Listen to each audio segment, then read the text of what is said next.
A tua justiça é uma justiça eterna, e a tua lei é a verdade. Salmo 119, versículo 142. Aquele que não conheceu pecado, o fez pecado por nós, para que nele fôssemos feitos justiça de Deus. 2 Coríntios 5, 21. Amados, o nosso assunto de hoje é extremamente relevante e considero importantíssimo para todo cristão. Hoje vamos falar sobre a justiça de Deus. Antes de começarmos, vou te fazer 3 perguntas. 1. Como a lei de Moisés, que inicialmente parecia ser um obstáculo, se torna um meio de preparação para a vinda de Cristo e a revelação da graça? 2. De que maneira a transformação do corpo, alma e espírito na redenção final reflete a justiça de Deus em ação na vida do crente? 3. Por que a justiça de Deus é considerada um dom gratuito e como essa compreensão altera a perspectiva do crente sobre suas obras e ações? Essas e outras dúvidas nós vamos responder neste vídeo. Portanto, fique atento e vamos direto ao assunto. A justiça de Deus é fundamental para a humanidade e se revela claramente no Evangelho. O que é a justiça de Deus? Justiça de Deus é a perfeição moral de Deus e sua capacidade de agir de forma justa e reta. Ela se manifesta na justificação dos crentes, pela qual, através da fé em Cristo, somos declarados justos diante de Deus. Essa justiça nos reconcilia com Deus, nos transforma e nos chama a viver uma vida em conformidade com os padrões divinos. A justiça de Deus é um termo complexo que abrange vários aspectos da relação entre Deus e a humanidade, bem como a natureza de Deus em si. Entender a justiça de Deus é essencial para vivermos livres das amarras do passado. Como a Bíblia diz em 2 Coríntios 5, 17 a 19, que ao sermos recriados em Cristo, o passado não precisa mais nos definir, ou seja, o nosso DNA não determina nosso legado. O que nos define é a nova vida em Cristo, que nos transforma completamente. Por ser um termo complexo, a justiça de Deus pode ser uma condição para o relacionamento e também pode ser entendida como um estado ou posição do crente. Como condição para relacionamento, no sentido de que a justiça de Deus é uma condição, isto significa que ela é necessária para um relacionamento correto com Deus. Sem a justiça de Deus, os seres humanos estariam eternamente separados dele devido ao pecado. A justiça de Deus, concedida através da fé em Cristo, é o que possibilitou essa reconciliação. No sentido de ser um estado ou posição do crente, isto significa que a justiça de Deus pode ser vista como a condição de estar em um estado de retidão diante de Deus. Quando uma pessoa aceita Cristo, ela é justificada e recebe a justiça de Deus, o que muda sua condição espiritual de condenação para aceitação. Esse estado ou posição é parte do que chamamos de justificação. A partir daí, o crente entra em um contínuo processo de santificação, onde gradualmente se torna mais semelhante a Cristo em sua vida diária. Os princípios morais de Deus são fundamentais para entender como o Eterno exerce essa justiça. Deus, em sua eterna justiça, deve justificar o inocente e condenar o culpado. Este princípio é tão sólido que é adotado por todos os sistemas judiciários e tribunais ao redor do mundo. Em qualquer julgamento, a sentença deve ser baseada nos fatos apresentados. Nenhum juiz tem o direito de absolver um culpado ou condenar um inocente. No Antigo Testamento, o princípio da justiça de Deus é claramente demonstrado na administração da justiça divina. Este princípio se revela ainda mais plenamente no Novo Testamento. Para aqueles que receberam Jesus como Senhor e nasceram de novo, a realidade é transformadora. Antes éramos pecadores e espiritualmente mortos. Agora somos justificados e considerados filhos de Deus sem culpa para a glória do Pai.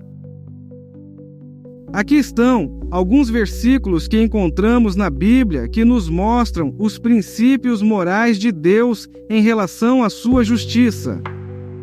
A Bíblia diz assim: porque não me envergonho do Evangelho de Cristo, pois é o poder de Deus para a salvação de todo aquele que crê, primeiro do judeu e também do grego, porque nele se descobre a justiça de Deus de fé em fé, como está escrito, mas o justo viverá pela fé. Romanos 1, 16 e 17. Quando houver contenda entre alguns e vierem a juízo para que o julguem, ao justo justificarão e ao injusto condenarão. Deuteronômio 25, versículo 1. Aquele que não conheceu o pecado, o fez pecado por nós, para que nele fôssemos feitos justiça de Deus. 2 Coríntios 5, 21. Deus é justo, não justifica o ímpio e não condena o justo. Quem o faz, tanto um quanto o outro, é abominável perante o Senhor. Provérbios 17, 15. De palavras de falsidade te afastarás, e não matarás o inocente e o justo, porque não justificarei o ímpio. Êxodo 23, 7. Andando nos meus estatutos, e guardando os meus juízos, e procedendo segundo a verdade, o justo certamente viverá, diz o Senhor Deus. Ezequiel 18, 9. A tua justiça é uma justiça eterna, e a tua lei é a verdade. Salmo 119, versículo 142.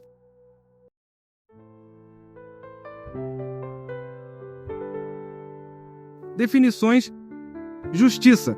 A palavra justiça vem do grego dikaiosine, acho que é assim que se fala, dikaiosine, que se refere a um estado em que alguém está como deveria estar, em uma condição aceitável aos olhos de Deus.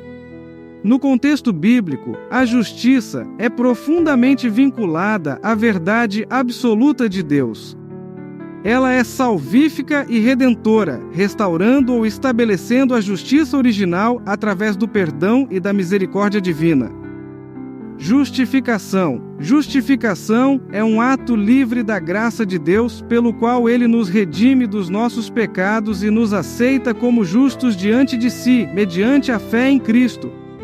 É uma mudança de posição, de pecador a herdeiro do reino de Deus. Este ato é baseado na obra redentora de Cristo na cruz, através da qual somos declarados justos por Deus.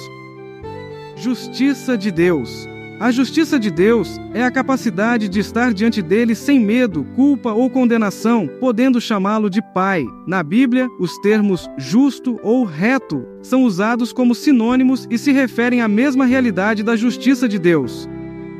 A justiça de Deus é um ato divino baseado na obra de Cristo, pelo qual o pecador é declarado inocente através da imputação da justiça de Cristo. Este é um presente de Deus, um ato de graça divina. Regeneração. A regeneração é o processo pelo qual o espírito humano é renovado e transformado por Deus, tornando-se novo em Cristo. É o novo nascimento, onde o antigo espírito morto é vivificado e transformado em um espírito cheio de vida. Esta mudança é uma obra sobrenatural do Espírito Santo que torna o crente uma nova criatura. A salvação. A salvação é o ato de ser resgatado da condenação do pecado e da morte eterna, recebendo a vida eterna em Cristo. Inclui a libertação do poder do pecado, a justificação diante de Deus e a promessa de vida eterna. A salvação é um processo contínuo que abrange a justificação, a regeneração e a santificação, culminando na glorificação final, quando o crente será plenamente restaurado e transformado. A justiça de Deus e a justificação. A justiça de Deus e a justificação são conceitos centrais no Novo Testamento. A justificação em Cristo Jesus é essencial para a nossa relação com Deus.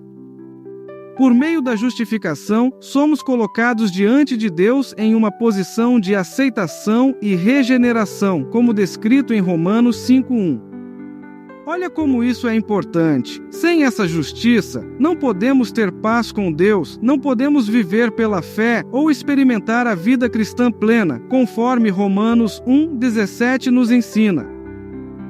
Paulo diz assim: justificados, pois, pela fé, temos paz com Deus por nosso Senhor Jesus Cristo. Romanos 5,1. Porque nele se descobre a justiça de Deus de fé em fé, como está escrito, mas o justo viverá pela fé. Romanos 1,17. A justiça que recebemos é fruto da redenção conquistada por Cristo na cruz, conforme está escrito em Romanos 3,24. É um aspecto fundamental para vivermos com autoridade espiritual. Romanos 5,17. Além disso, compreender a justiça de Deus é vital para entendermos o caráter divino. Essa justiça de Deus nos capacita a viver de forma digna, como verdadeiros filhos de Deus, refletindo o caráter e a santidade que Ele deseja para nós. A condição original do homem, posição anterior versus posição atual. Na criação, o homem foi feito à imagem e semelhança de Deus, estabelecido como seu filho e colocado em uma posição de justiça, mantendo uma condição de comunhão permanente com o Criador. Adão e Eva, antes da queda, desfrutavam de um relacionamento saudável e perfeito com Deus. Estavam livres de medo, condenação e quaisquer impedimentos, vivendo em plena justiça divina, como podemos ver em Gênesis capítulos 1 e 2. A eles foi concedido o domínio sobre todas as coisas criadas, conforme mencionado em Gênesis 1:26, Salmos 72:8 e Salmos 115:16. Deus deu uma única ordem a Adão: de toda a árvore do jardim comerás livremente, mas da árvore do conhecimento do bem e do mal, dela não comerás, porque no dia em que dela comeres, certamente morrerás. Gênesis 2:16 e 17. No entanto, Adão desobedeceu a Deus e por isso caiu em condenação. Gênesis capítulo 3. Como resultado, sofreu a morte espiritual e perdeu sua natureza original, aquela comunhão perfeita com Deus e sua posição dominante sobre toda a criação. A partir desse momento, Adão e toda a sua descendência, ou seja, toda a raça humana, tornou-se escravo do pecado.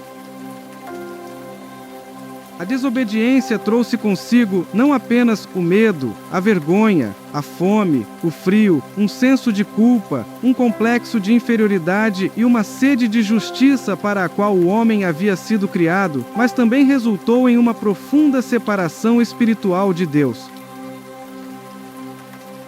Adão e Eva foram expulsos do Jardim do Éden, o que significou a perda do relacionamento íntimo e direto com o Criador. Além disso, a desobediência impôs a Adão a necessidade de trabalhar arduamente para obter seu sustento, com a terra produzindo espinhos e cardos, transformando o trabalho em uma fonte de sofrimento constante. As mulheres também passaram a experimentar dor e sofrimento durante o parto, refletindo uma mudança dolorosa nas condições da maternidade. Finalmente, a desobediência gerou conflitos e divisões nas relações humanas, o que ficou bem claro pelo primeiro ato de violência registrado na Bíblia, o assassinato de Abel por Caim. Assim, a desobediência alterou não apenas a natureza do homem original e sua relação com a criação, mas também modificou profundamente a estrutura familiar e o reino ao qual pertenciam. O pecado introduziu a morte, que separa o homem de Deus e o torna escravo de Satanás. Jesus disse: em verdade vos digo que todo aquele que comete pecado é servo do pecado. João 8,34. O homem não tem mais acesso à árvore da vida. A perda do acesso à árvore da vida é um dos efeitos trágicos da queda do homem. Segundo a narrativa bíblica, Adão e Eva foram criados para viver em perfeita comunhão com Deus e desfrutar de uma existência plena no Jardim do Éden. Eles tinham acesso direto à árvore da vida, que simbolizava a imortalidade e a continuidade da comunhão perfeita com o Criador. No entanto, a desobediência de Adão ao comer do fruto da árvore do conhecimento do bem e do mal resultou na sua expulsão do Éden e na perda do acesso à árvore da vida. Esta desobediência trouxe a morte espiritual, ou seja, a separação de Deus, e a humanidade foi condenada a viver em um estado de alienação e mortalidade. O pecado de Adão não afetou apenas a ele mesmo, mas também trouxe uma condição de pecado para toda a humanidade. Assim, todos os seus descendentes nasceram em um estado de separação de Deus, e a promessa de acesso contínuo à árvore da vida foi perdida. Este estado de separação é descrito em Romanos 6:23, que afirma: "O salário do pecado é a morte." A morte espiritual resultante da desobediência de Adão significou que a humanidade foi destituída da vida eterna que era originalmente oferecida e garantida através da árvore da vida. Sem o acesso à árvore da vida, a humanidade vive sob a condenação do pecado. É por isso que precisávamos de uma intervenção divina para restaurar essa comunhão com o Criador. Deus, em sua infinita misericórdia, providenciou um caminho para a restauração através de Jesus Cristo. A obra redentora de Cristo na cruz oferece a possibilidade de reconciliação e traz a promessa de vida eterna. Através da fé em Cristo e da aceitação de sua obra redentora, os indivíduos podem experimentar um novo nascimento espiritual e, finalmente, receber a promessa. Portanto, a exclusão do acesso à árvore da vida, como resultado da queda, destaca a necessidade fundamental da redenção em Cristo para restaurar o relacionamento perdido com Deus. A necessidade de justiça. Sem acesso à árvore da vida, o homem perdeu a capacidade de manter-se puro diante de Deus. Sem aquela comunhão constante, o homem também perdeu a capacidade de crescer e se aperfeiçoar espiritualmente, resultando na inevitável repetição do pecado. O apóstolo Paulo nos lembra que o pecado entrou no mundo por um homem, e com ele veio a morte, afetando toda a humanidade.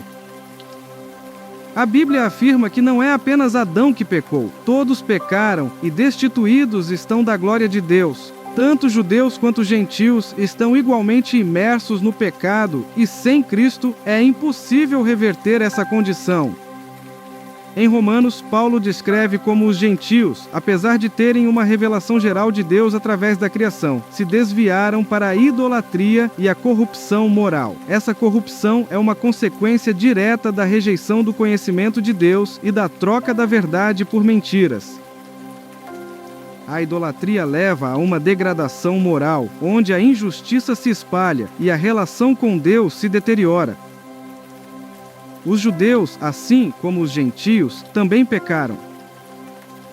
Paulo descreve em Romanos como, apesar de se considerarem guardiões da lei e instruidores de outros, os judeus não estavam isentos de falhas. Ele ressalta que a transgressão da lei e a hipocrisia eram comuns, resultando na blasfêmia do nome de Deus entre os gentios. Romanos 2, 17 e 24. A idolatria não era apenas uma questão de adorar ídolos físicos, mas também de colocar qualquer coisa acima de Deus, incluindo a confiança excessiva na lei sem um verdadeiro relacionamento com Ele. A lei foi dada por Deus para guiar seu povo, mas muitos judeus acabaram idolatrando a lei em vez de seguir seu verdadeiro propósito, que é apontar para a necessidade de um Salvador e viver em justiça e amor. A hipocrisia e a transgressão da lei por parte dos judeus eram um problema sério que Paulo abordou para mostrar que todos, judeus e gentios, precisam da graça de Deus para serem justificados. Isso é bem semelhante ao que acontece hoje em dia. A falsidade e a inconstância moral de pessoas que se dizem crentes podem contribuir para a incredulidade entre os ateus. Quando aqueles que professam a fé cristã não vivem de acordo com os ensinamentos de Cristo, isso não ajuda em nada a propagação do Evangelho. Pelo contrário, pode ser um obstáculo, pois aqueles que observam essa incoerência podem questionar a autenticidade da fé. Portanto, é essencial que os crentes vivam de maneira íntegra e autêntica, refletindo verdadeiramente os princípios do Evangelho em suas vidas diárias. A verdade é que Deus não faz acepção de pessoas. Tanto judeus quanto gentios devem prestar contas pelos pecados cometidos. Como está escrito, todos pecaram e estão afastados da glória de Deus, evidenciando a necessidade universal de justificação. A queda de Adão e Eva introduziu a necessidade de justiça. Deus, sendo imutável e justo, estabeleceu que o pecado deve ser punido com a morte. Se Deus ignorasse nossos pecados, Ele estaria contradizendo sua própria justiça. No entanto, por sua graça e amor, Deus preparou um plano de redenção através da obra de Jesus Cristo na cruz. Assim, Ele oferece a vida eterna como um presente gratuito a todos que creem, sem comprometer sua justiça ou soberania. Dessa forma, a justiça de Deus não só é necessária para restaurar a comunhão com Ele, mas também é a base de seu plano de salvação para a humanidade. Portanto, a necessidade de justiça é crucial para alcançarmos a plenitude para a qual fomos criados.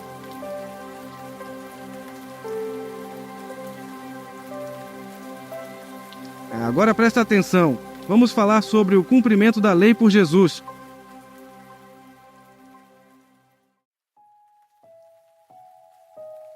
Jesus veio para cumprir a lei, o que significa que ele completou e realizou tudo o que estava predito na lei, nos profetas e nos salmos.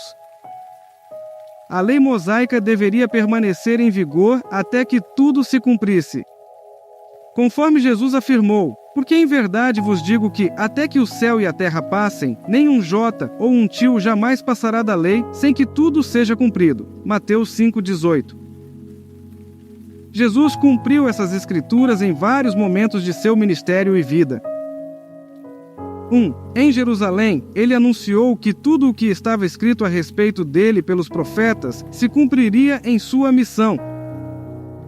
E tomando consigo os 12, disse-lhes: Eis que subimos a Jerusalém, e se cumprirá no Filho do Homem tudo o que pelos profetas foi escrito. Lucas 18:31. 2. Na cruz, seu sacrifício consumou a obra predita e cumpriu as Escrituras. E havendo eles cumprido todas as coisas que dele estavam escritas, tirando-o do madeiro, o puseram na sepultura. Atos 13:29. Quando Jesus tomou o vinagre, disse: Está consumado, e inclinando a cabeça, entregou o Espírito. João 19:30. 3. No ensino aos discípulos, Jesus explicou que tudo o que estava escrito sobre ele nas Escrituras foi cumprido. E disse-lhes: São estas as palavras que vos disse estando ainda convosco, que convinha que se cumprissem tudo o que de mim estava escrito na lei de Moisés, e nos profetas e nos salmos. Lucas 24, 44, 45. O cumprimento da lei também é profetizado em Isaías, que descreve o sofrimento e a missão redentora do servo sofredor. Contudo, foi do propósito do Senhor torturá-lo e fazê-lo passar por toda a dor. Ele levará sobre si mesmo as más obras dos seres humanos. Isaías 53, 10-12. O Evangelho, apresentado por Jesus e pelos apóstolos, trouxe a redenção prometida por Deus. Este Evangelho é fundamentado na graça, que difere fundamentalmente da lei mosaica. A lei mosaica impõe padrões divinos baseados na santidade de Deus. Seu propósito era revelar os pecados e tornar as pessoas conscientes de sua necessidade de ajuda divina. o Evangelho da Graça. Transfere a vida divina para os crentes com base na benevolência de Deus. Tem o propósito de tornar os indivíduos participantes da natureza divina e oferecer uma comunhão verdadeira com Deus aqui e agora. Embora que a plenitude da comunhão com Deus será totalmente realizada apenas após a segunda vinda de Cristo, o Evangelho oferece uma antecipação dessa comunhão através de um relacionamento íntimo e crescente com Deus, além de assegurar a ajuda divina através do Espírito Santo que habita em nós.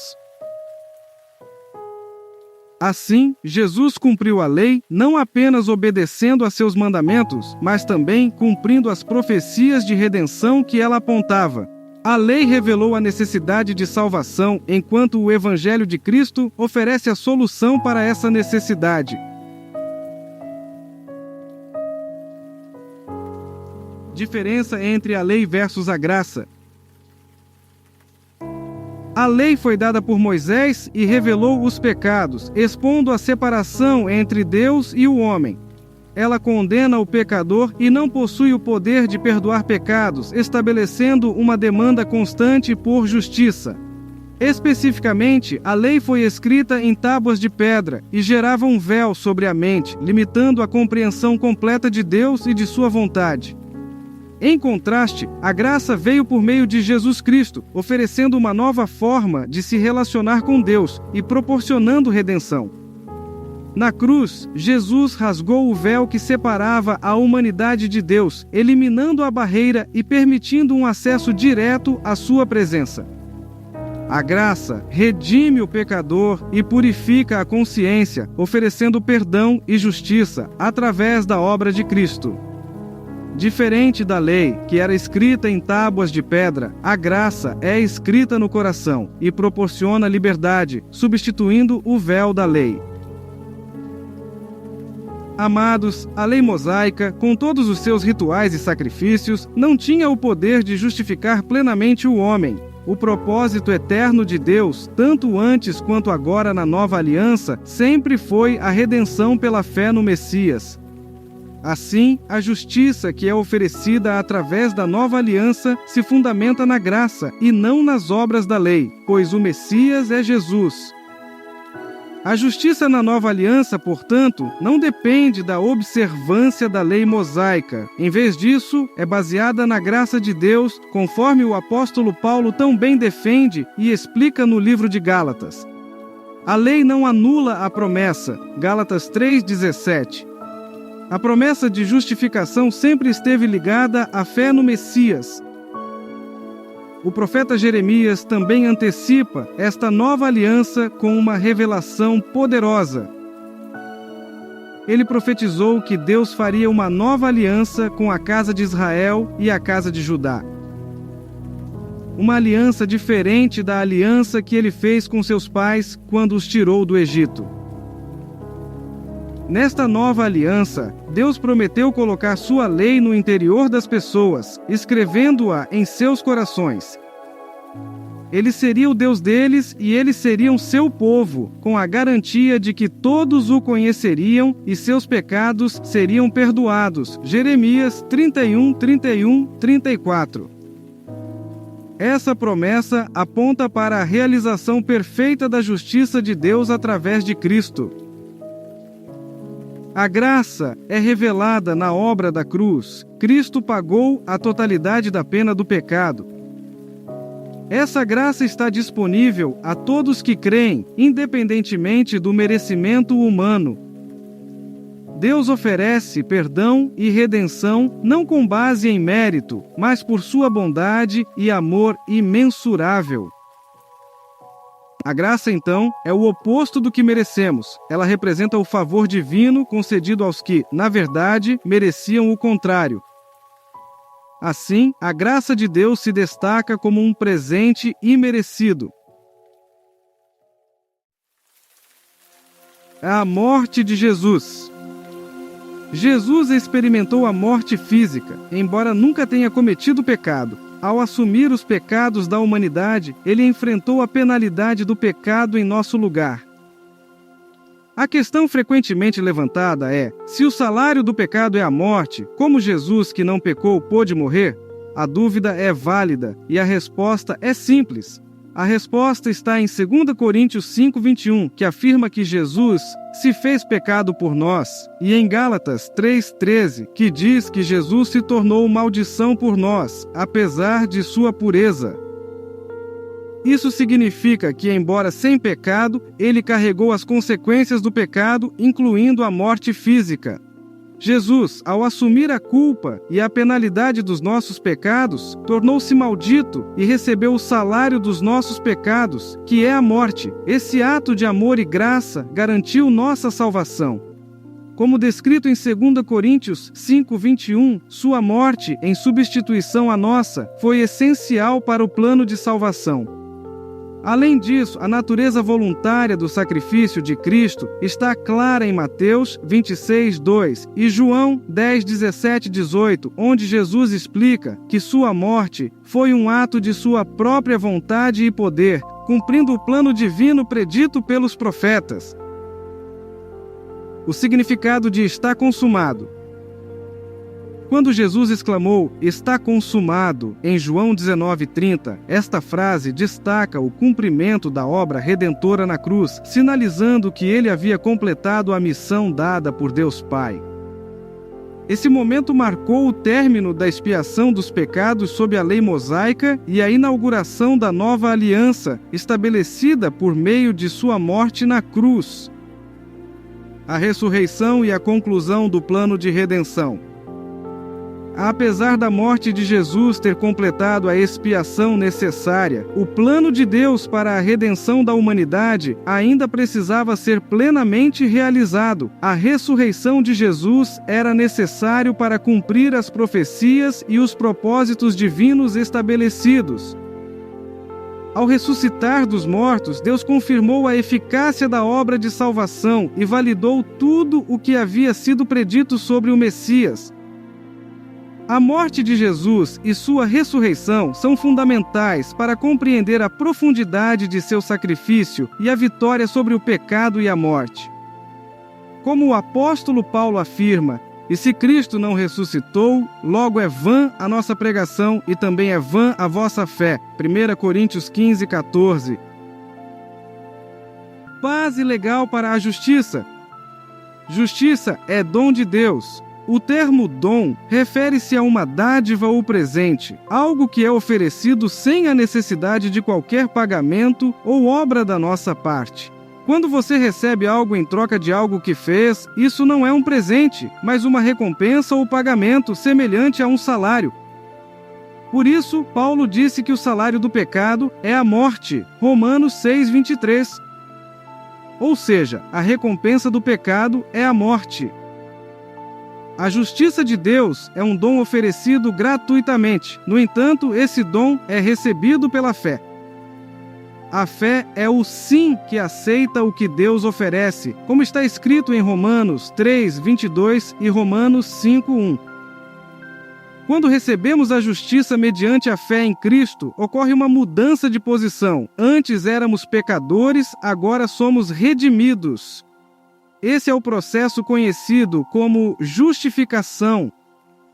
Há também uma mudança no espírito, que é recriado por Deus no momento que confessamos nossa fé em Cristo, frequentemente simbolizada pelo ato do batismo. De um espírito morto, passamos a ter um espírito vivificado. Este processo é chamado de regeneração, ou nascer de novo, ou novo nascimento. Os textos de 2 Coríntios 5:17 e 1 Pedro 1:23 são bem claros quanto a isto. A Bíblia diz assim, em 2 Coríntios 5:17, se alguém está em Cristo, é nova criatura, as coisas antigas já passaram, eis que tudo se fez novo. Em 1 Pedro 1:23 diz assim, sendo regenerados, não de semente corruptível, mas de incorruptível, pela palavra de Deus, viva e que permanece para sempre. A salvação abrange o espírito, a alma e o corpo, que são os três componentes essenciais do ser humano. Quando alguém crê em Jesus e na obra da cruz, manifesta fé em suas palavras, obedece aos seus mandamentos e guarda seus ensinamentos, é necessário confessar com a boca que Jesus é o Senhor. Nesse momento de confissão de fé, ocorre uma transformação fundamental. O espírito humano, que estava morto em seus delitos e pecados, é regenerado e nasce de novo com o Espírito de Deus. A regeneração do espírito é uma mudança radical, onde passamos de um estado de separação e morte espiritual para um novo nascimento, recebendo o Espírito Santo e a comunhão com Deus. A alma, por sua vez, inicia uma renovação da mente no processo de salvação. A mente, sendo a parte da alma responsável pelos aspectos cognitivos e emocionais, deve ser transformada e alinhada com a verdade de Deus. Este processo é conhecido como santificação, envolvendo a renovação dos pensamentos, sentimentos e decisões, permitindo que a manifestação da graça aconteça de maneira prática e coerente com a nova identidade em Cristo. O corpo, embora ainda sujeito à corrupção e à mortalidade, participa da salvação na medida em que aguarda a redenção final, que será completada na segunda vinda de Cristo. Se perseverarmos até o fim, mantendo a fé e a obediência, seremos completamente salvos e seremos redimidos em corpo, alma e espírito. Pois o corpo também será salvo. No último dia receberemos um corpo incorruptível, uma garantia de imortalidade, pois haverá um momento em que a morte será definitivamente vencida por Jesus. Este é o plano de redenção e a promessa de vida eterna de Deus. Como é revelado em 1 Coríntios 15, do versículo 51 a 54, Paulo diz assim: Eis aqui vos digo um mistério. Na verdade, nem todos dormiremos, mas todos seremos transformados. Num momento, num abrir e fechar de olhos, ante a última trombeta. Porque a trombeta soará e os mortos ressuscitarão incorruptíveis, e nós seremos transformados. Porque convém que isto que é corruptível se revista da incorruptibilidade, e que isto que é mortal se revista da imortalidade. E quando isto que é corruptível se revestir da incorruptibilidade, e isto que é mortal se revestir da imortalidade, então será cumprida a palavra que está escrita: tragada foi a morte na vitória. Embora já tenhamos recebido o perdão e a justificação inicial pela graça de Deus, ainda estamos sujeitos ao pecado e às tentações. A salvação é um processo contínuo. A plena justificação e a consumação da salvação só serão completadas no último dia, quando estaremos totalmente restaurados e transformados para viver eternamente na presença de Deus. Quais aspectos da nossa relação com Deus foram restaurados pelo plano de redenção? Com a realização do plano de redenção, diversas dimensões da nossa relação com Deus foram restauradas. Primeiro, temos a restauração da presença de Deus em nossas vidas, como afirmado em Gálatas 4:6, onde o Espírito de Deus habita em nós. Isso nos permite experimentar sua proximidade e intimidade. E, em segundo lugar, a comunhão com Deus foi restabelecida conforme João 1:3, que revela que a nossa relação com Deus foi restaurada através de Cristo. Além disso, a paz foi restaurada entre nós e Deus, como declarado em Romanos 5:1, onde somos informados que, através da justificação pela fé, temos paz com Deus. A liberdade também foi restaurada, conforme Romanos 6, 17 e 18, que nos mostra que fomos libertos da escravidão do pecado e agora vivemos em liberdade como servos da justiça. A filiação para com Deus foi restaurada, em Romanos 8,17, onde somos chamados de filhos de Deus e herdeiros com Cristo, indicando a nossa nova identidade e posição diante de Deus. Finalmente, o domínio que tínhamos perdido foi restaurado, como revelado em Romanos 5,17 e João 5,4, onde somos capacitados a viver em vitória sobre o pecado e as forças do mal. Frutos da justiça. Os frutos da justiça revelam a profundidade da transformação que a justificação proporciona em nossas vidas. Fomos justificados por meio de Cristo, o que nos assegura uma nova posição diante de Deus. Estamos livres de condenação e não há mais culpa sobre nós. Somos herdeiros de Deus e mais que vencedores. Além disso, somos o templo do Espírito Santo, uma nova criação em Cristo, e estamos reconciliados com Deus. Fomos resgatados da maldição da lei e vivemos em liberdade em Cristo, com todas as bênçãos espirituais. Estamos assentados com Cristo nos lugares celestiais e libertos das trevas. A justiça de Deus nos transporta diretamente para o reino do Filho do seu amor. Aspectos que limitam a justiça de Deus. A justiça que Deus oferece é plena e ilimitada. Mas existem fatores que podem atrapalhar sua manifestação em nossas vidas. Entre esses aspectos, podemos destacar duas coisas: uma mente não renovada e a falta de conhecimento. Uma mente não renovada pode ser um grande obstáculo para experimentar e viver plenamente a justiça de Deus. A transformação espiritual requer uma renovação da mente, conforme Paulo nos ensina em Romanos 12:2, que nos orienta a não nos conformarmos com este mundo, mas a sermos transformados pela renovação da nossa mente.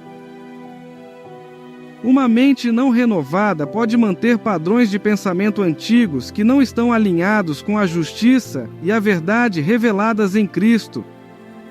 Esse processo chama-se metanoia, a transformação da mente.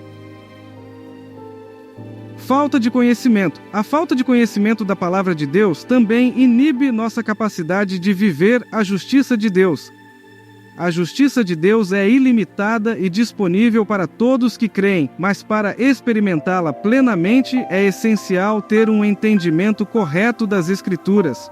Romanos 1:16 e 17 nos lembra que o Evangelho de Cristo é o poder de Deus para a salvação e que nele se revela a justiça de Deus. É fundamentada no conhecimento da palavra de Deus. A falta de conhecimento pode resultar em uma compreensão limitada da justiça e da graça oferecidas por Deus. Amados, é por isso que estamos aqui. Nossa proposta é trazer a palavra de Deus de uma forma simples e clara, com uma linguagem de fácil entendimento, mas com profundidade e correção, sempre alinhada e respaldada pelos textos bíblicos. Os ensinamentos apresentados neste canal são retirados exclusivamente da Bíblia. O Evangelho de Cristo e a fé cristã não são meramente um sistema filosófico ou apenas um código ético. Eles revelam a justiça de Deus que é concedida, produzida e imputada por Ele. Paulo ensina que a justiça de Deus é acessível a todo cristão através da fé em Jesus Cristo, e viver na justiça de Deus é viver de fé em fé. À medida que o crente compreende e se entrega a essas verdades dia após dia, ele experimenta e manifesta a justiça de Deus em sua vida. A fé é a base para a justificação e, por isso, a fé é essencial para experimentar a justiça de Deus em nossa vida cotidiana e em nossa relação com o Pai. Paulo exalta o Evangelho como a revelação do plano de Deus para tornar o ser humano justo diante dele. O ensino das Escrituras é claro: aquele que vive de modo justo diante de Deus, confiando nele, viverá eternamente. Todo relacionamento com Deus é centralizado em Jesus Cristo. A justiça de Deus não é apenas uma condição ou estado atual do cristão, é também um chamado para viver de maneira justa no dia a dia. Todos nós somos convidados a refletir a justiça de Deus em nossas ações, nas nossas atitudes e decisões. Isso inclui ser honesto, justo e compassivo nas relações pessoais, agindo com integridade no trabalho e sendo um exemplo de retidão tanto na família, no trabalho e também na comunidade. A prática da justiça de Deus envolve amar o próximo, perdoar ofensas e buscar a paz e a justiça social. Juízo final e justiça de Deus. A justiça de Deus se manifestará plenamente no juízo final. Nesse dia, todos serão julgados de acordo com suas obras, e a justiça de Deus será revelada de forma completa e final. Aqueles que creram em Cristo e viveram de acordo com sua justiça serão recompensados com a vida eterna. Em Apocalipse 20, 11 a 15, vemos a descrição do julgamento diante do grande trono branco, onde os livros serão abertos e cada um será julgado segundo suas obras. Esse evento enfatiza a importância de viver uma vida justa e santa, pois nossas ações têm consequências eternas. A justiça de Deus também se manifesta no juízo, que é o ato de Deus de recompensar ou punir conforme a retidão ou o pecado de uma pessoa. Em toda a Escritura, Deus é apresentado como um juiz justo que não deixa o pecado impune. Salmo 7:11. No Novo Testamento, Jesus Cristo é visto como aquele que julgará vivos e mortos. Atos 10:42 e 2 Timóteo 4:1. Portanto, a justificação e o juízo não são conceitos mutuamente exclusivos, mas complementares dentro da justiça de Deus. A justificação pela fé em Cristo nos livra da condenação no juízo final. A obra de Cristo na cruz satisfaz a justiça de Deus, permitindo que Ele seja justo e o justificador daqueles que têm fé em Jesus. Romanos 3:26. Testemunhos bíblicos de justiça. A Bíblia está repleta de exemplos de personagens que viveram de acordo com a justiça de Deus. Entre eles, encontramos Abraão, que foi justificado pela fé, Gênesis 15:6. José do Egito, que manteve sua integridade diante de inúmeras provações, Gênesis 37-50. E Daniel, que permaneceu fiel a Deus mesmo em um ambiente hostil da Babilônia, Daniel 6. No Novo Testamento, vemos a vida de Paulo, que após sua conversão, viveu de maneira justa e dedicou sua vida a pregar o Evangelho, Atos 9-28. Esses testemunhos servem como inspiração e modelo para os crentes de todas as épocas.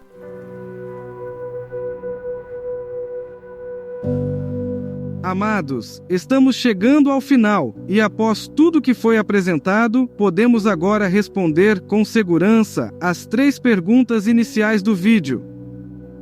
1. Como a lei de Moisés, que inicialmente parecia ser um obstáculo, se torna um meio de preparação para a vinda de Cristo e a revelação da graça?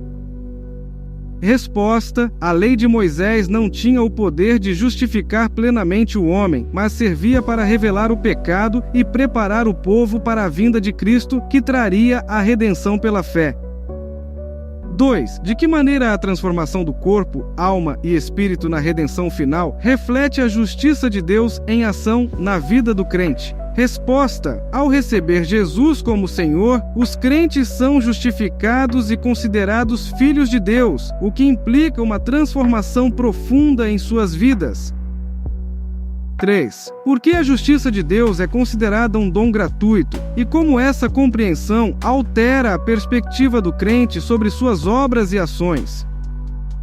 Resposta: a justiça oferecida na nova aliança é baseada na graça de Deus e não nas obras da lei. Isso muda a forma como os crentes veem suas ações e a necessidade de justificação. Para concluir este vídeo, podemos afirmar que a palavra de Deus nos ensina que nossos pecados foram perdoados, que somos participantes da natureza divina e, finalmente, que somos justiça de Deus em Cristo. Esses frutos refletem a transformação profunda e abrangente que ocorre em nossas vidas. Este processo é o resultado da justiça de Deus.